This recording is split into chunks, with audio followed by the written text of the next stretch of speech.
Mission.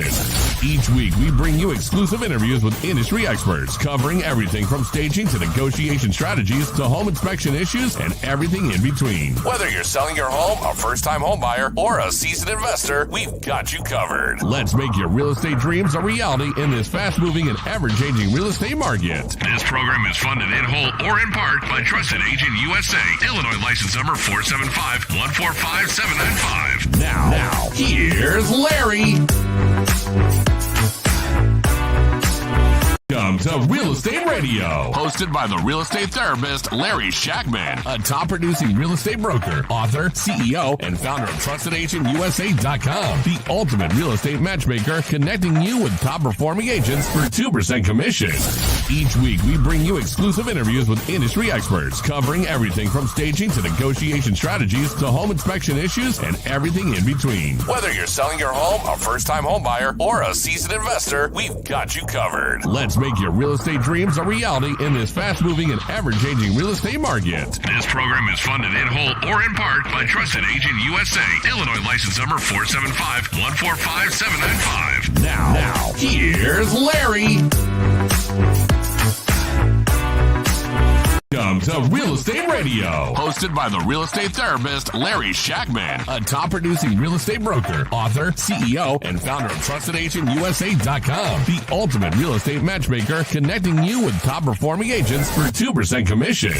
Each week, we bring you exclusive interviews with industry experts covering everything from staging to negotiation strategies to home inspection issues and everything in between. Whether you're selling your home, a first-time home buyer, or a seasoned investor, we've got you covered. Let's make your real estate dreams a reality in this fast-moving and ever-changing real estate market. This program is funded in whole or in part by Trusted Agent USA, Illinois license number 475-145-795. Now, here's Larry.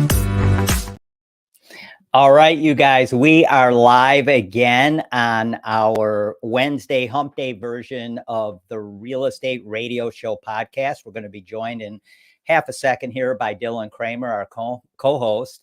And again, you're watching the Real Estate Radio Show podcast live from our virtual studios. Remember, every Saturday, we're live on the air at 8:20 a.m. from 9 a.m. to 10 a.m. on 8:20 a.m. WCPT right out of Chicago and Gladstone Park. So be sure to tune in on Saturdays. We got a lot to talk about today. We're going to talk about 203Ks, renovation loans. We're going to talk about how you can really, you can finance a real estate investment without using a dime of your own money in combination with that 203K loan. So we'll talk about that a little bit, and we'll talk about a lot of things. So let's bring Dylan on and get to it. Dylan, how you doing, buddy? I'm fantastic, Larry. What's shaking, buddy? We are doing awesome, and yeah, we got some things to talk about today. Absolutely, right? We do. How's things going by you?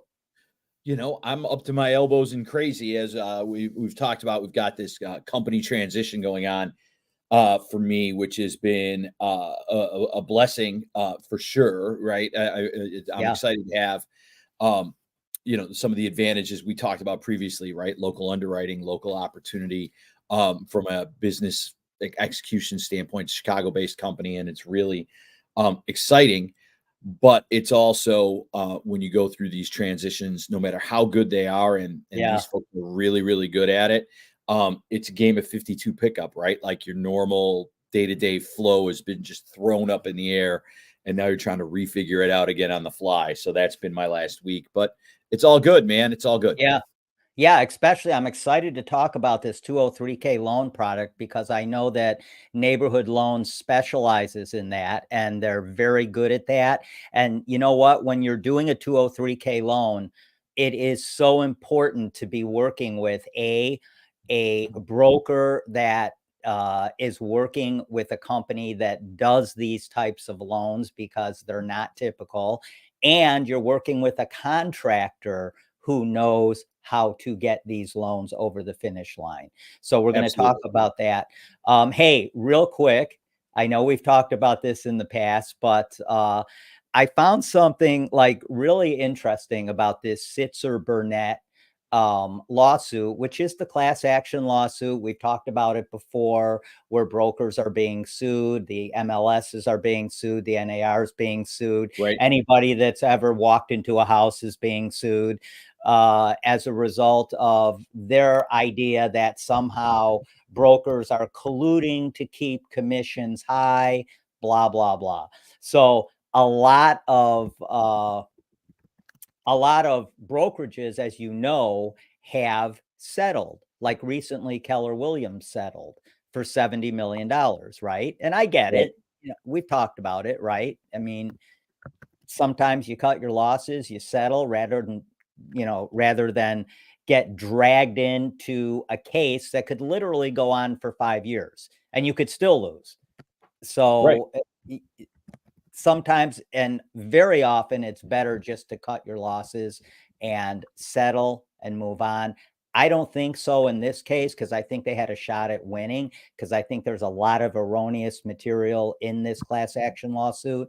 Having said that, what I find interesting, and we talked about this a little bit, is that all these companies that have settled, Coldwell Bankers, the Caldwell Bankers of the world, the Remaxes of the world, the Anywhere Real Estate of the world, and a lot of other big firms, they've settled, but the one person and the one brokerage that hasn't settled, which I find kind of interesting, is Berkshire Hathaway.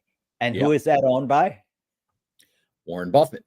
Warren Buffett. So Warren Buffett is giving them the big finger and saying, nope, I am 100% not, I'm not going to settle this.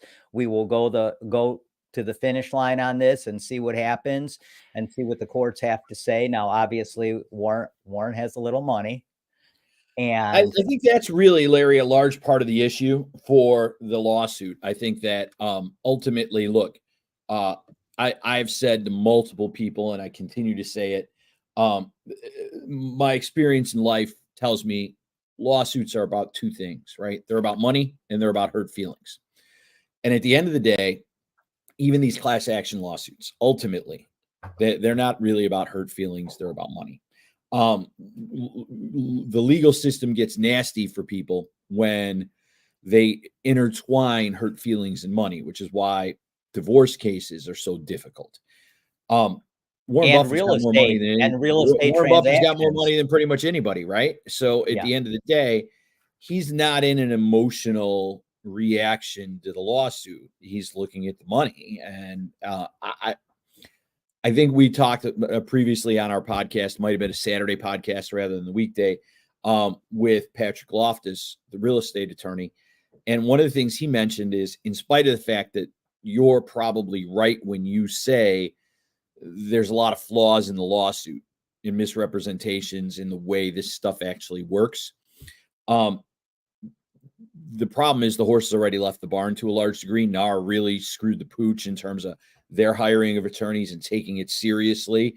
And now they find themselves behind the 8 ball, which is why I think these settlements are coming from other participants, is largely because they recognize they're not likely to win on appeal.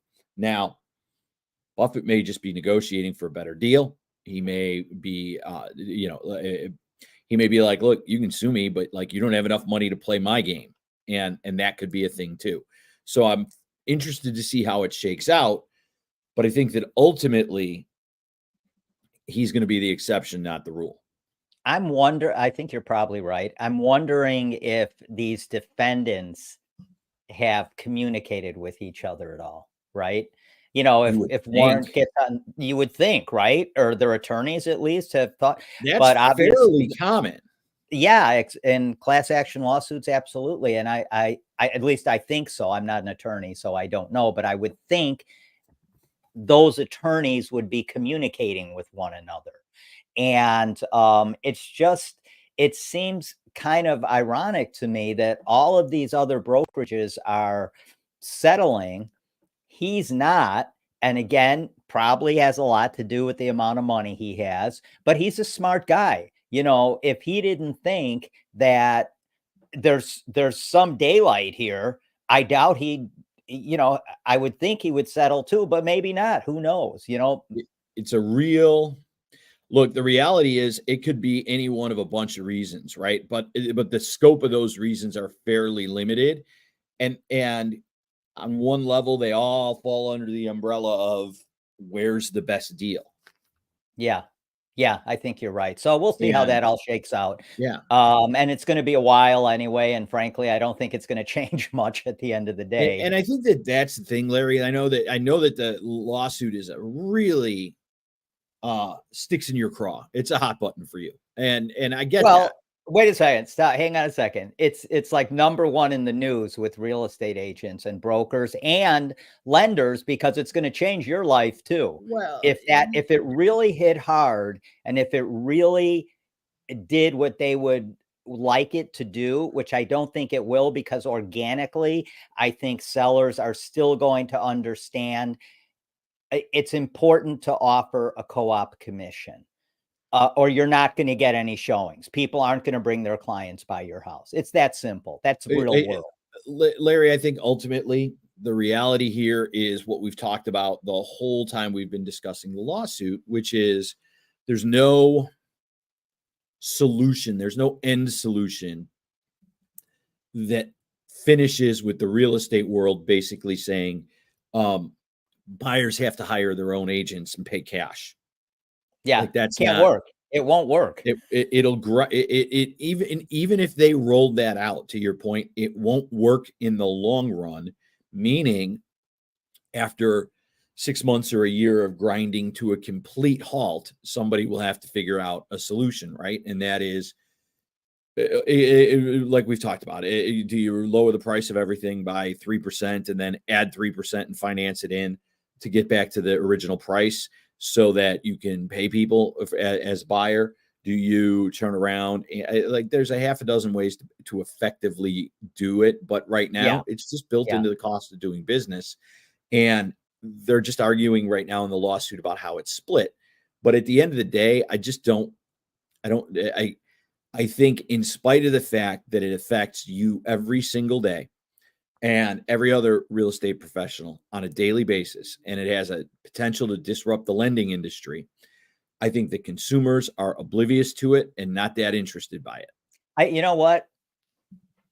I'm going to agree with you on that. I think most consumers are going to do what they do, regardless of how this thing shakes out. Yes. And it's just a matter of explaining it to consumers. Correct. When you're talking to them, which I do all the time, and I think most brokers do. I think most brokers tell their sellers, listen, you can pay whatever you want as far as a co-op commission. I have never had a brokerage tell me what I have to charge as a what needs to be charged as a brokerage fee, whether it's listing or buyers. Yeah, but have you showed up, Larry, at a brokerage, in any brokerage where they pre-printed the documents to 6%? And you're like, I know there's, I do know that out. I do 5. Don't worry about it. Yeah. So here, that's a really good point, because I know there is one that does that, or possibly did that, that may not be doing it now. But no, I've never worked for a brokerage that has it pre-filled in. We charge 6% and all that. And there's brokerages that charge marketing fees on top of the listing fee. And that's all, everything in life is negotiable, right? So if you're talking to a listing agent that charges a, $600 marketing fee in addition to the listing fee, no one's putting a gun to your head to work with those people. Right. And if you think it's worth it, on the other hand, and you really like that agent, and that's not something that really, bothers you, then by all means, go for it. I mean, honestly, we spend a lot more money than $600 on marketing when we're selling homes. For sure. Hey, one other thing before we get into the 203K thing, because I really want to talk about that. I'm very interested in that. I mean, there's literally a way, and we've talked to many people on this podcast on Saturdays and Wednesdays, where they've done it. They have invested and currently hold over $50 million in real estate as a result of using other people's money, purely other people's money, to buy real estate and invest in real estate, pay back those investors, own the real estate, the rents, pay those mortgages down. Now you own real estate. So we'll talk about that a little bit. Before we do, I'm excited to say, I know you're going to be excited about this too.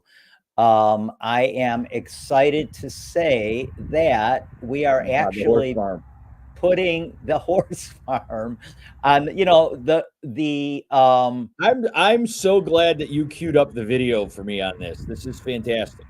Yeah, so check it out. This is mom and dad. This is mom, and this is dad right there. And there's all the little ones. I'm going to take this off the screen now because I want to show you something else. So this is a 151-acre horse farm, but a working Appaloosa horse farm. But it's in Princeton, Illinois, which is about an hour and, if you want to be exact about it, according to my GPS, an hour and 27 minutes outside of Naperville. And it's in Bureau County. And it's not only a working horse farm, but it's really a historic horse farm, because in the 50s, I forget the name of it. It's in my description on the listing, but it was a very famous horse breeding farm. Now it's owned by two really wonderful people that have owned it. It's been in their family for years, and they want to sell it. And we are going to sell it. It's coming on the market for $1.3 million in about another 2 weeks. 151 acres, not only a horse farm, but also this is prime hunting territory too. I'm not a hunter myself, but I don't know if you are, and if people hunt, you're only hunting the deals, buddy. Yeah. But this is like an awesome property. There's a creek that runs through it that you could flood like a 7-acre field and stock it and have your own private little fishing sanctuary. So it has a ton of potential. And I'm going to show you two of its other occupants here real quickly, because I know you want to see them. You show me more horses? Well, I am actually. I'm going to show you more horses. And there she is.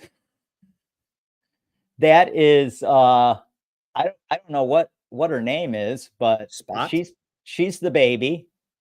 Okay. And that's mom and dad's little baby. And then here's another picture of a couple of the other horses. So excited to get this on the hang on one second. Excited to get this on the market. And like I said, if you know anybody, where are you going to find the buyers, Larry? And the reason I say that is I know that one of the things when we talk about real estate, right, when you take listings, it's like, hey, I can help find you a buyer. Like I get that when you put a house on the market, traditional piece of real estate, right? Single family home in Naperville is your easiest example. Yeah. You put it in the MLS and you're like, hey, bring your buyers for this thing.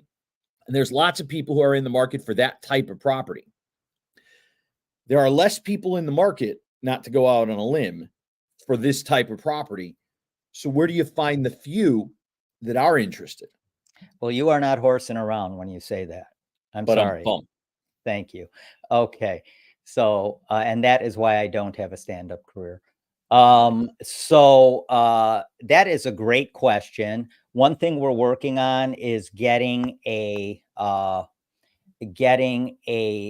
article in Chicago Crane's Business in the real estate section. Just kind of how shall I say, just a featured article. But we also, on a property like this, you're going to market it directly to horse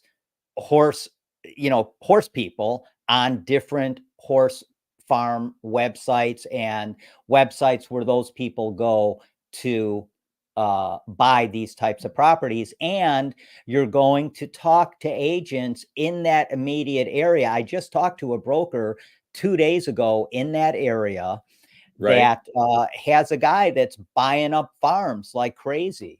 And I'm like, Okay. well, this thing has like more potential than I could talk to you about in an hour on the phone, and we should get him out there to take a look at it. So as with everything, it's all networking, man. It's all networking, I and get that. it's hardcore marketing. You know, So you you're got to not think horsing out of the around. box. What's that? So you're not horsing around. I am not horsing around, and that's the last time we'll say that. But yeah, it's you're right though. It's more challenging because your pool of buyers is much smaller than if you're selling a 4-bedroom, two and a Well, yeah, half and bath house. they're just traveling in a different area, right? Like that's a Yeah, real thing. So yeah. I get Yeah, that. so All right, but we're makes sense. excited.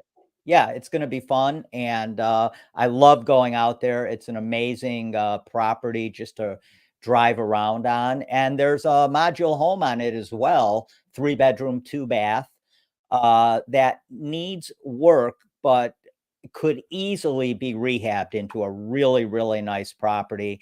And there's some other hookups for, you could hook up, trailers and Right.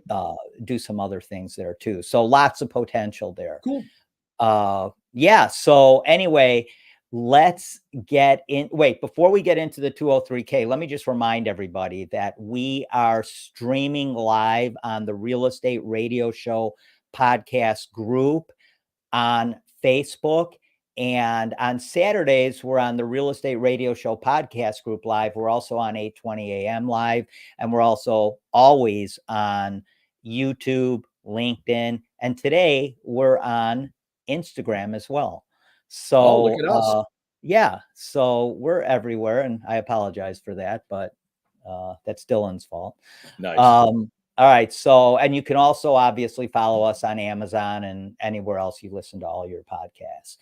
So, Dylan, we want to get into this 203K because really, the Well, 203K. and really, Larry, I know you use the term, one of the things is you're using the term 203K, but there are multiple renovation loans. Let's just use the term renovation loans to represent multiple opportunities. The 203K is a specific FHA program, Right. and it's got its use, but I think that there are multiple options for folks to effectively buy and finance a property that needs repairs. And that's really what we're talking about here. So renovation lending is more complex than your average loan on a couple of levels, but also it's ultimately just the same. So I am working on one right now.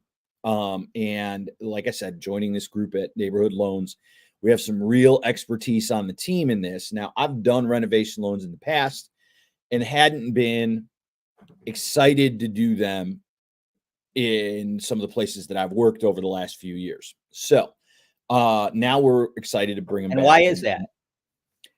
They're difficult to do. You have to be good at it from a lender standpoint. And, I don't want to impugn anyone else's execution, but you have to have top flight execution on the renovation product. And the reason is that, people start making decisions and, you have to be able to deliver on, as with everything in lending, on time, on budget, with no surprises, right? Like that has to be a thing. So let's start with the basics. At the end of the day, you can buy a property and finance, I want to say, almost any level of repairs. There are some guidelines, but let's not make it complicated for people now, right? Like, you can't buy a $50,000 property and finance in $400,000 worth of repairs. It doesn't work like that. But basically, if you buy, we're working on a transaction now. The property was listed for $150,000, sold and under contract for $130,000. It needs $100,000 worth of work to bring it back up to speed. It needs both. It's a 2-unit. Needs both kitchens remodeled. Needs a kind of a update of the plumbing and the electric. Can you say where it's located? It's in the city. That's all I'll say about that. That's fine. And so at the end of the day, it needs $100,000 worth of work. So you're at 230. So you're at 230 plus. What's the ARV? the ARV on the property is theoretically 3.25. We'll find out afterwards, right? Like you can tell me the ARV. You as an agent, let me be more specifically, whether it's you individually or somebody else in this particular transaction, can tell me that the ARV is 325. That has to be what it shows up on an appraisal. So at the end of the day, that's a good deal for the consumer. It doesn't have to appraise for 325 to do the transaction. It really has to appraise for roughly the work plus the acquisition price plus about 3 to 5%. So in this situation, you're talking about 230 plus 3 to 5%, or, call it 4, you're about 8 or 10 grand, right? So in theory, it should appraise for 240 if we're going to put 3 to 230 into 5% it. is the cost of the loan. No, 3 to 5. It's just that's where the ARV needs to be. It needs to appraise, right? So when they come in and do the work, you can't finance 100%. So you can't turn around and do 100 grand worth of work on a 130 property and appraise for 230. You got to appraise for more like 237, 249. No, I understand that, but you were saying, so it has to, we say it appraises for 325, but you want to add that 3 to 5%. What is that 3 to 5%? That 3 to 5% is the equity gap that is necessary from an underwriting standpoint for the loan to be approved. Okay. Right. From a guideline standpoint. So you have the same guy by the same token that you can't buy a $250,000 house for no money down unless you're a veteran and you're applying under that program. Right. Mm-hmm. Mm-hmm. You have to make some sort of down payment. You have to have equity in the property. Same thing here. You can do all this work, but you can't have $230,000 invested in a $230,000 property. So it's nice that the ARV is 3.25 as estimated by the real estate professional. That will be wonderful for the client. But if it comes back and it's 240, we're still fine in terms of the ability to finance the transaction. Interesting. So the thing is, if it comes back at 225 or 230, the investor's not going to be happy about that, but that's a separate issue. I can't, right? I mean, you're absolutely right. But remember, all renovation loans are designed for owner occupants for the most part. There's occasionally a reno for investors, but that's a difficult challenge. And is a larger down payment, and it's beyond the scope of what we're talking about today. But the thing is that this person can acquire it as a 2-unit to live in. And we've talked about house hacking on this show multiple times. And so you can then turn around and get this 2-unit, owner occupied, live in one. The beauty of this thing, let's talk about a couple of things relative to other ways we've talked about acquiring properties and financing them. Mm-hmm. You can acquire this as an owner occupant, buy it. The closing on this is scheduled for early April, right? Mid-April. You can live there for a year, and by April of 2025, you can move on to the next property, convert it from being your primary residence where you've lived for a year into a 2-unit rental. And even if you don't refinance, that rate's going to be mid-7s, right? And so you're going to have a mid-7s rate. You're going to finance in all the work, and you're going to get owner-occupied level financing and get your tenant in the second unit, and then be able to move on if you choose to in a year. So the thing there, Larry, that I love about this product is less about that math, although that math's fantastic. It's more about the following. You can finance in this work at this affordable rate. I mean, 7.5, given where rates are today, again, not comparing us to the rates of 2021, it's really cheap relative to the other options, which are DSCR loans in the 8s and 9s and hard money loans. And a hard money lender may let you buy no money down on the ARV, right?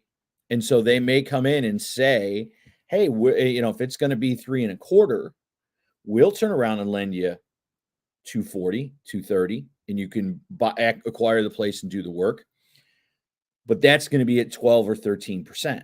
5% on 200 grand annualized, is $20,000 absolutely, a year or $1,000 a month. And a DSCR loan is going to require a down payment of a minimum of 20%. So now you're into 20% of 130, right? $26,000 plus closing costs. Then you have to finance the rehab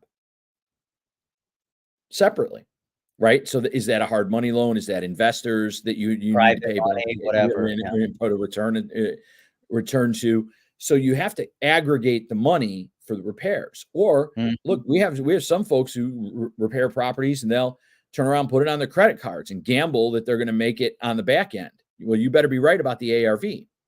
And your ROI gets really, really hammered when you pay 26% or 22% on a credit card balance, even if it's only a 90-day flip, right? I know people that have done that. I do too.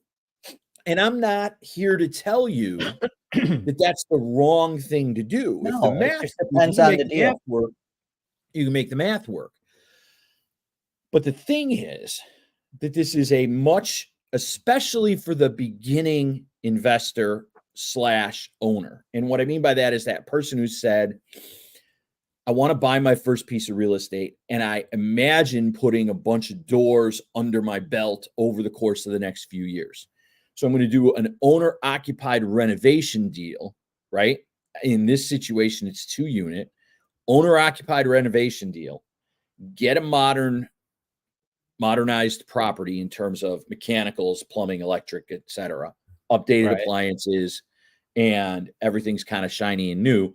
I'm going to live there light for a year, get the thing settled. And the worst thing is that I have it all tied up at 7%. Now, if you wake up in a year, you like living there, and rates go down, you could refinance and take cash out. Let's say the ARV is right at 3.25. Well, you can go to 75 or maybe even 80% of the ARV. That's a 240 loan. Like you could put another 10-ish grand in your pocket over the 225 or 30 it's going to take you to get the loan to acquire. Put a little cash in your pocket, move on.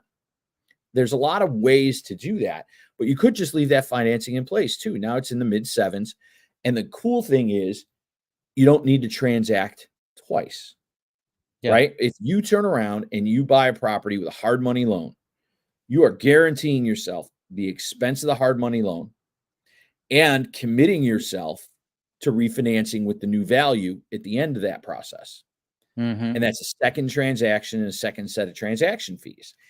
And again, it's okay if the math works, but there are also some risks in there. And one of the risks that really bit everybody in the backside that led to the crash was the real estate and mortgage business telling people it's okay to get these loans. Now, those were mostly liar loans and option arms and things like that, but it's okay to do this because you can always refinance later. This is a version of that I'm very uncomfortable with, right? It's just impossible to plan for what the math is going to be like in 6 months or a year. 6 months ago, we thought rates are in the 8s and they might go to the 9s. They went to 6.5. Now they're back to 7. And we were like, oh, they're going to go back to the 5s. No, they're not. They're back at 7. And so the thing Are we at 7 now? Yeah. And that's yesterday's consumer price index. And we can talk about that a little more. Yeah, we'll get into that or on Saturday. In a little more detail. But the thing is that gambling the math working on your deal on the idea that you're going to be able to secure different financing later is a problem. You have to make the math work regardless of financing. And then if you can get better financing, your math gets better. And I think that's a thing that the renovation lending can solve. Okay. So we know there's a lot of different renovation products out there. The 203K, FHA 203K is one of them. So let's say an investor wants to use, because I've had many owner occupants purchase 2 and 3 and 4 flats from me in the city, much like the one you're working on, with a 203K loan, and lived in one of the units, put 3.5% down, and is renting out the other 2 or 3 Yeah. units. So Home run. it's a common thing. It's an awesome thing to do. I would advise everybody that's looking to buy their first home to seriously consider looking into something like that, because you're basically on your way to a real estate investment portfolio and somebody else paying for your mortgage. Right. So it's really something you want to look at hard and Yeah. long. And I wish I would have when I was buying my first home, because I might have moved into the city and bought a 3 flat and lived in one of the units. And Larry, you know, I bought a 3 flat with my brother many moons ago, and it was his haven't first talked to property. him since. It was my second, and it was the best investment we've made. I Yeah. mean, it was fantastic and really got us going on our real estate journey. Yeah, no, So I yeah, mean, it is I'm here for it. it's an amazing The thing for people to the other consider. thing, Larry, that I want to segue a little. We talk about investors. Let's use the term investors with everybody understanding that we're talking about investors as people who buy real estate to make money, but not necessarily on the lending term of investors, which is different than owner occupants. The 203K loan, very specifically, most of the Fannie Mae products are owner occupied lending products.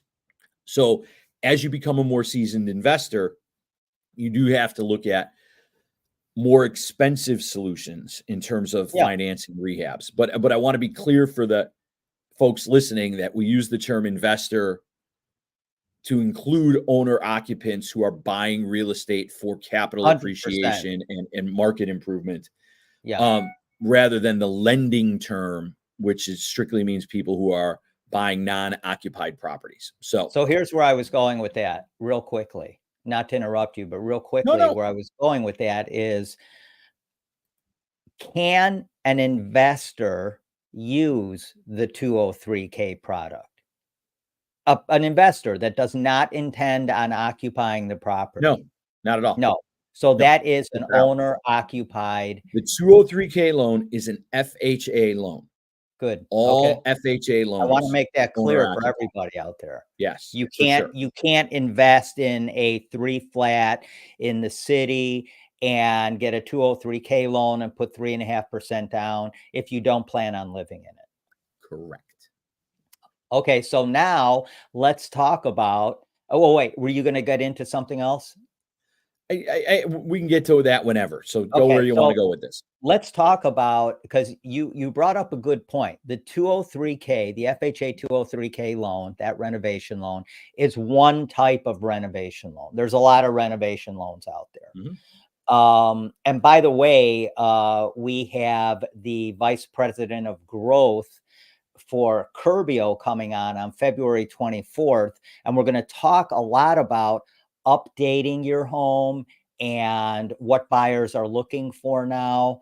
And typically when you're doing like a 203, you're updating your home. I mean, Right, obviously for that's sure. why you're using that product. So I think that'll be kind of timely too, especially moving into the spring market, which personally I don't think is going to be as good as the summer market, but this all remains to be seen. And I am not Karnak the Great. I know I'm dating Right. myself, but so what other, or does neighborhood loans offer any other type of Yeah. renovation product? So Fannie Mae's got a product. Freddie Mac has a product. I mean, they all effectively work the same. That's more of a 5% down product. And These are for investors. no, you're going to have to put more. You're going to have to put more down as an investor. And I don't necessarily want to get into quoting investors, right? So, but you're talking 20, 25% down, depending on the number of units. Like it's fairly standard guidelines, right? So Okay. as investors, you're talking about way more money down. But again, so let's talk. This is going to segue to what I wanted to kind of cover, because whether you're an investor, but more importantly, if you're not a seasoned investor, and by that I mean, if you've done one deal, if you've done two deals as a property buyer, and they've both been owner occupied, and you're house hacking from place to place every couple of 3 years, by the time you get to the third or fourth, you kind of get the feel of working for contractors. But at the end of the day, the cool thing about this loan product whether you use a 203K loan or a conventional Fannie Freddie type solution, is as soon as the scope of your work is more than about 30 grand, and it doesn't take much to spend 30 grand on a house, right? Like, let's not kid ourselves. You have to hire a HUD consultant, and the HUD consultant is a individual who is well-versed in construction and understands how this works. And so they work with your contractors to ensure that your scope of work is going to be cost effective, right? Like, you can say it's going to cost $100,000. And then what if it's 120? So they go in and they look at the bids. They're like, yeah, this is the right lumber cost. This is the right cost for pipe. This is the right amount of sheetrock to do what you're going to do, or roofing material, or whatever it is. They audit that. You're required to hire that person. Their cost can be as little as $1,000, depending on the cost of the work, maybe as much as $2,000 or $3,000. Their job is to protect the lender from putting too much cash into the transaction in a way that's not cost effective. And it's designed to protect the lender from ineffective at worst, unscrupulous at I guess ineffective at best, unscrupulous at worst contractors. But it has the side effect of protecting you, the consumer. The lender's not doing it out of their kindness of their heart to help you get a well-managed project. Right. They want it. There's a lot of risk in these renovation loans for lenders, and they want to make sure that they mitigate that risk. And the HUD consultant is a healthy part of that process, because they are, in essence, a conduit between the agents, the contractors, the buyer, and the lender. And they kind of are the hub, if you would think of a wheel with all the spokes kind of shooting off to all these other parties. And everybody kind of has to run back to them and be like, all right, this math, what about this? What about these? And they vet the thing out.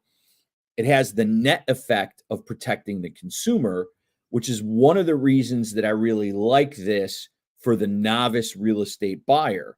And the reason, like I said, is unlike the DSCR or hard money thing, where they're like, yeah, we'll give you the money. Good luck. And they give you a blank check and they're like, well, make the rehab work. Let's see how it goes. These guys, the contractors, have to bid in advance. You know the scope of work. It's vetted. They have to do it for this much. Like, everybody signed a contract. In addition to one of the things is, in addition to the HUD consultant, the contractors have to go through and get approved. So you have to turn around and get contractors who understand that process, right? And they go through an approval process. They acknowledge how they get paid out. They have to have the financial resources to kind of do some of the materials. Most contractors like to work in thirds, right? You give me a third, I'll buy the materials, I get everything rolling. By the time we get to this point, right, we're under frame, we've finished out we've roughed in the walls, whatever the deadline is, you give us another third, then you pay us the rest at the end. And it kind of works for contractors because they can buy the materials and pay their people and get the job done on 2/3 of the money, and then their profits in the last third. And they're like, well, you pay me at the end, and that I book that profit and I move on. Renovation loans basically work in two chunks. You get half up front. You got to make all that math work, and then you get the second half at the end. So there's some additional costs that the contractor has to bear in terms of financing. And if you don't vet the contractors and use the HUD consultant to do so, they're like, well, we're going to need more money or we're walking off the job. You can't do that, right? You have to get contractors who are on board. Well, the thing I like about neighborhood loans, if I remember correctly, is they have a stable of 203K contractors that they work with, correct? Yes, exactly. That is so, as a matter of fact, huge. yeah, and contractors that have already been vetted, and it's like, well, you don't have to use any particular one of these contractors, and frankly, you could use one of your own.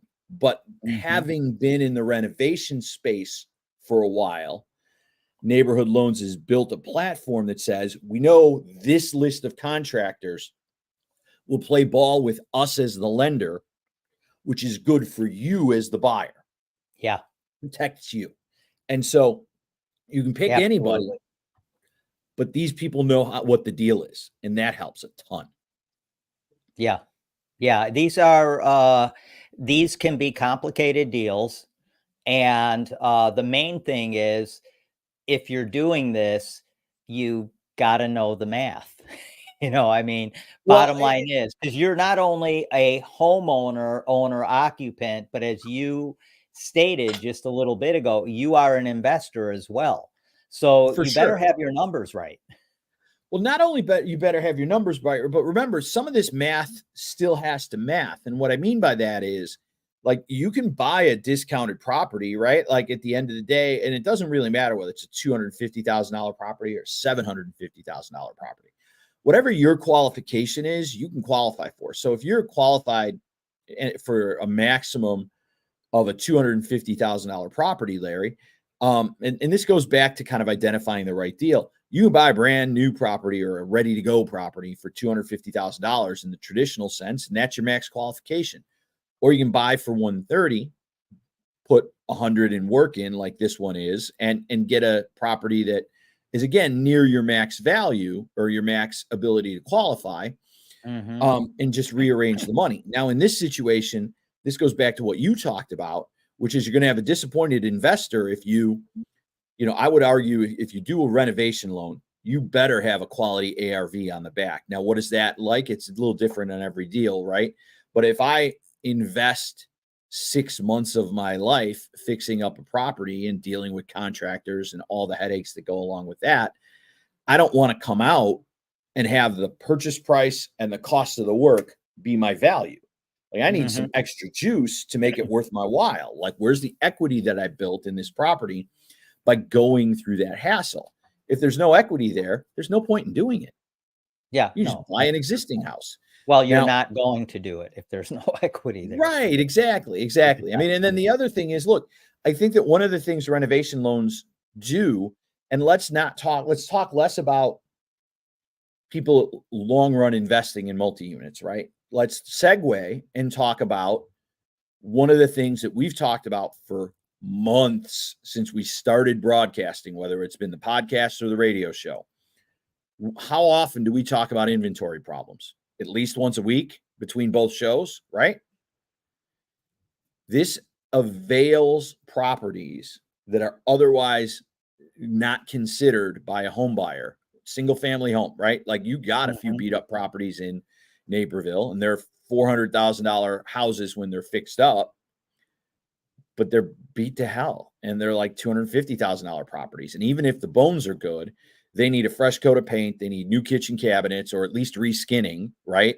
They need an update to the bathroom, and they need, well, if you can get in and do 75 grand worth of work and buy it for 250 or 260 or 270 and get in at 350 or 360 and it's worth 400 immediately, well, now you built 40 grand in equity and you solved an inventory problem. And I think that there's a place for this loan in solving some inventory issues for the right buyer, right? Yeah, I mean, absolutely. I wouldn't want to be in a situation where we had a first-time buyer who was a married couple who's married for a couple of years and she's pregnant. The first baby's due in 4 months. Like, that's probably not the time in life to take on a renovation project. Yeah, probably not.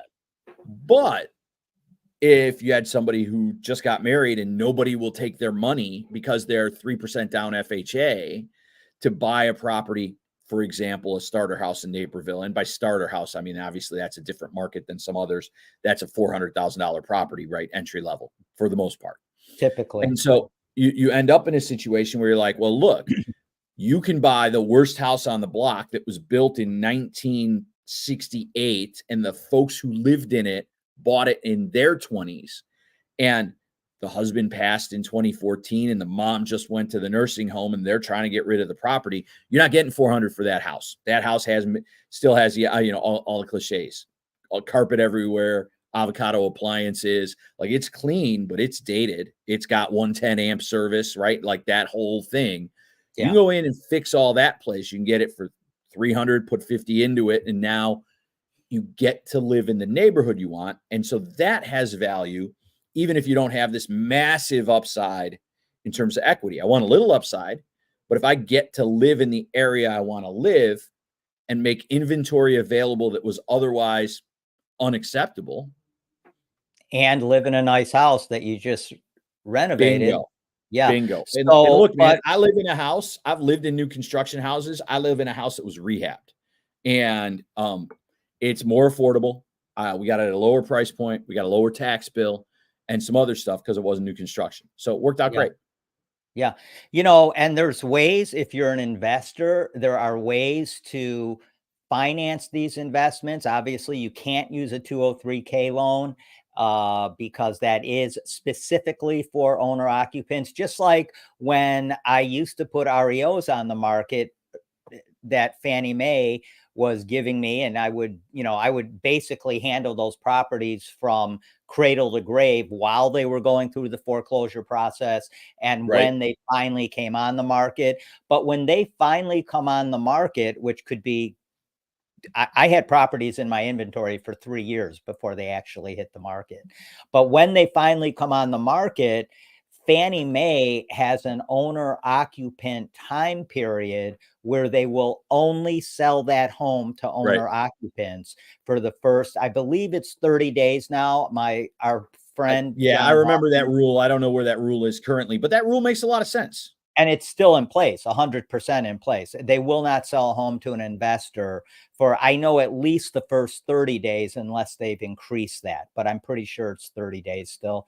But there are ways for investors to purchase properties with a combination of either their own money and hard money or a private lender at 12 to 15% annualized, and use other people's money, Yes. even in many cases without any of your own money at all. And we talked to Sam Prim about that a few weeks back, and he's sitting on $50 million in real estate that he's never put a dime of his own money into. Larry, one of the things I like about renovation, look, we talk a lot about no money down and other people's money. In the real world, you're gonna, even on a no money down deal, a DSCR, not a DSCR, but a hard money deal, like to acquire an investment property, you're still gonna have investment transaction costs, right? It's gonna cost you. You're gonna have to pay 2 or 3% up front in terms of origination fees, or just an admin fee. The closing costs on that type of loan are going to run you every bit of 2% to 3% more Sure. than it would a traditional loan, which costs 2 or 3% by itself anyway, right? So if you come in and you say, look, I really want to do this no money down, it's still going to cost you 3%. So if you're a property buyer and you can come up with an owner occupant situation for a 2-unit and come in 3.5% down, it's not that much more money, and you get the lower rate and the protection of the consultant and the vetting of the contractors. And it's almost like doing your first deal on training wheels with renovation. Like, let's do one, maybe two over the course of the next 2, 3, 5 years, where all these people in the transaction are getting paid a nominal fee to make sure I don't screw up. Now, they're really getting paid to protect the lender, but that has the effect of making sure that you don't screw up as the property buyer. And then you're like, okay, I've done this a couple of times. Now I can turn around and I can just hire these people and do the third deal or the fourth deal that way as you add doors. So we'll revisit this again on Saturday, because I think it's a good topic to, if not get as deep into as we have today, to just touch on. But, as always, this hour flies by.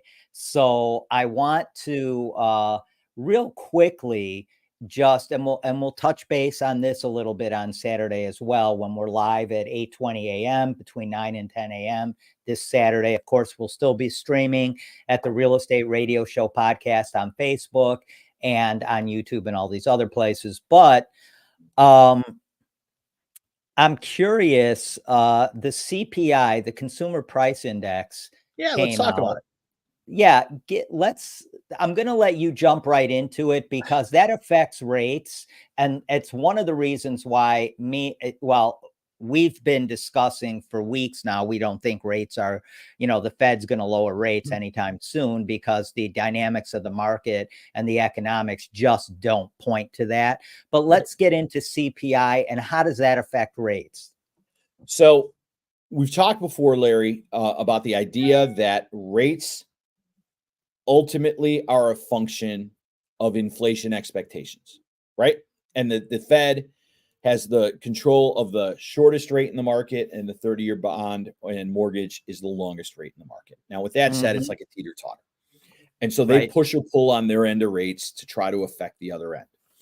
And so ultimately, the Fed has been raising rates, and in the mid-2023 was seen as aggressively raising rates, and they've been on hold for a while now, with the idea that we've raised rates so much, we'll get inflation under control.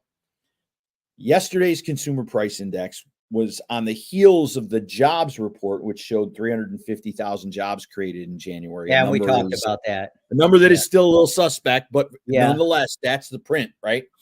And so with the hot jobs report, more jobs, more workers, more income, more demand for goods and services. And then the inflation number was expected to be sub 3% for the first time in 2 or 3 years. All the projections looked at it, and then the number printed, and it was 3.1. And you'd be like, well, if it was supposed to be 2.9, it's 3.1. Is that much of a difference? Yes. Yes, it is. Because if you extrapolate it out over a year, it's 2.4%. That could be the difference between 3% inflation and 5.4% inflation. That's dramatic. And so the market was like, whoa, immediately rates went up a quarter point. They announced the number at 7:30. Bonds were in the toilet by 7:31.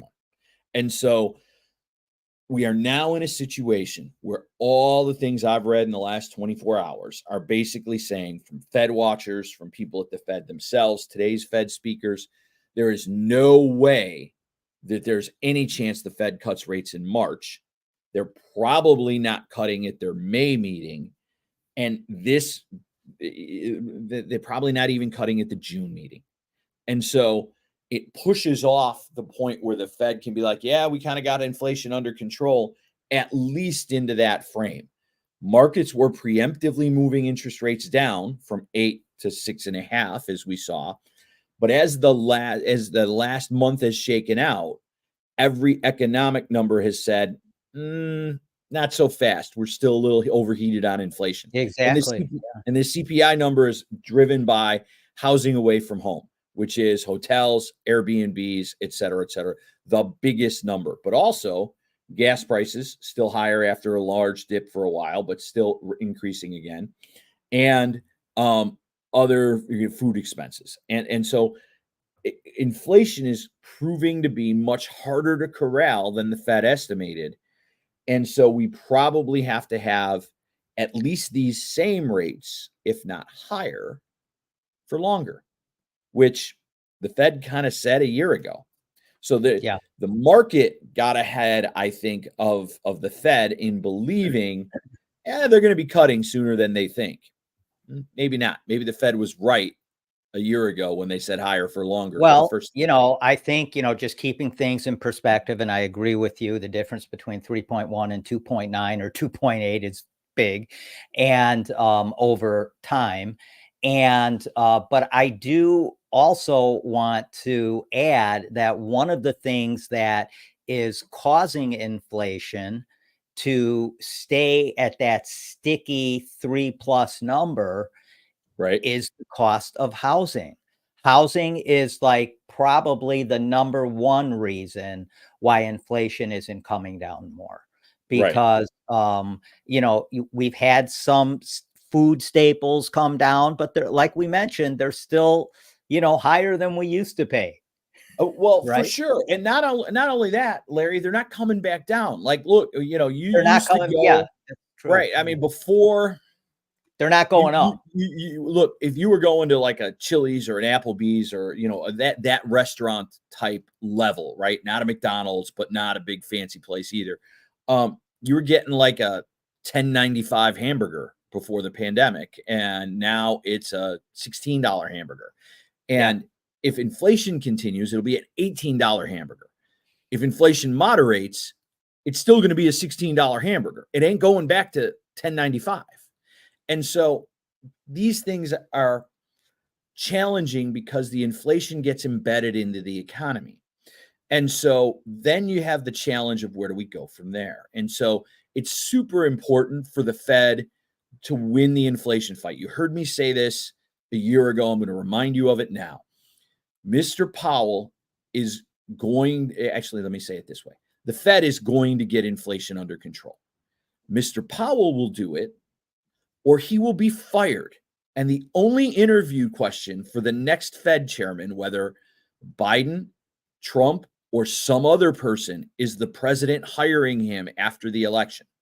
This is not a political statement. The question in the interview will be, are you willing to hike interest rates high enough to get inflation under control?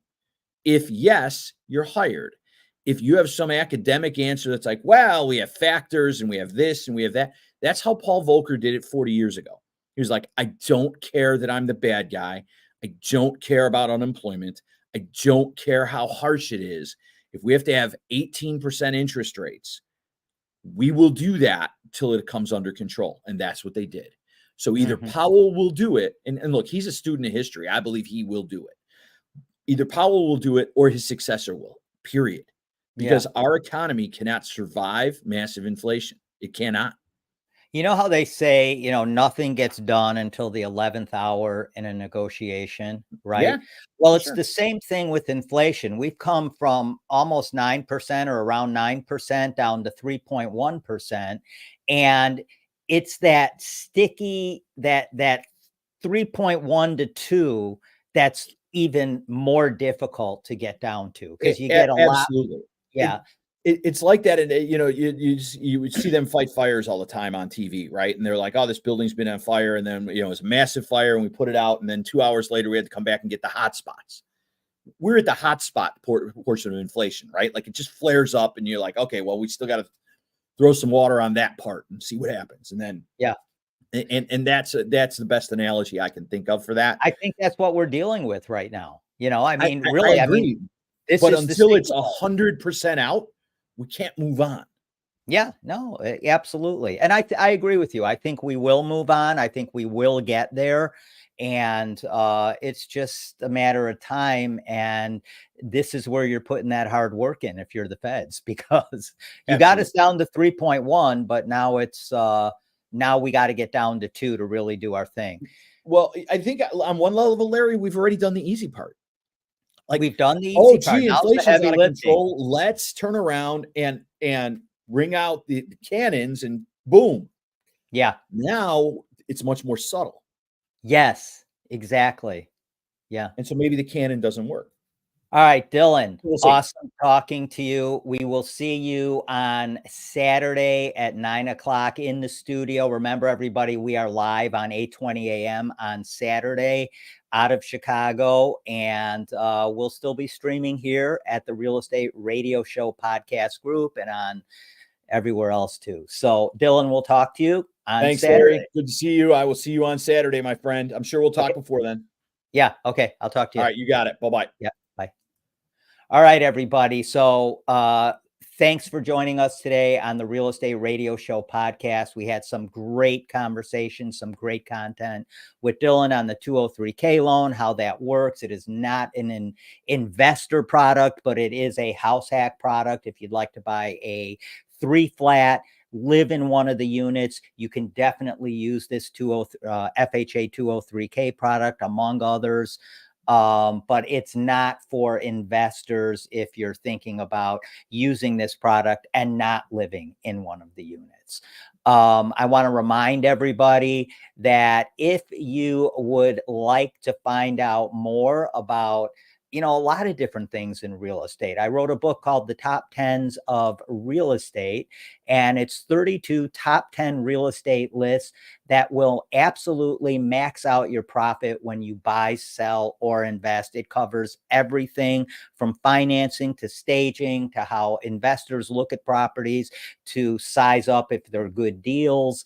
And if you'd like to get that book for free, you can simply text the word book to me at 630-921-0611.